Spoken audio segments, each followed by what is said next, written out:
Recovery in the travel industry is alive and well as millions return to a travel state of mind. But which airports were crowned the best and worst as you pass through to get to your destination vacation? Well, here with the details is Yahoo Finance's Brad Smith. Brad, I have my own picks, but I'm going to let you go first. Well, a lot of people like you might have their own personal preferences, and for anyone planning those summer vacations or any type of getaway for the rest of the year, cranking Lenny Kravitz's Fly Away while they do so, here are a few of the airports that might serve you the best experience, and here's how they ranked. Coming in at number 1 on the list, you had Singapore, Changi. You also had Doha, that ranked number 2. Topping out at number 3 was Tokyo, Hamada, and then additionally you had Seoul and Paris bringing in the top 5. And one thing that is worth noting here is also some of the top 5 in the U.S. as well that we've been tracking. I was actually able to compile those too. Here's a list of those for you, blown up on full screen for you. Number 1 in the U.S. was Seattle, Tacoma, everyone.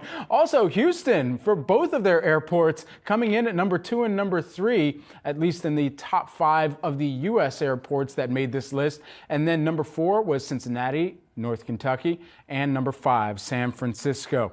Now, for those New Yorkers out there that are wondering, hey, where did JFK come in? Well, it's number 88. It's not doing too hot. Also, here's one of the biggest surprises. LaGuardia, LGA. Call it a comeback, folks. This one jumped a whopping, get this, just about 60 spots. Huge win there, but of course, that's on the back of about $4 billion worth of renovations, Rochelle. And so within all of this, there was another more massive move to the upside, and that was Lyon Airport. Of course, that in Paris, or in France rather, and that one jumped about 80 spots. That had Terminal 1 renovations that took place, was worth about $250 million. Terminal 2 renovations just started, expected to last through about 2024 as well. Now, I'm a bit biased, but one of my favorite airports is London Heathrow, even though you might have to walk about 10 miles from your gate to actually get to the main airport.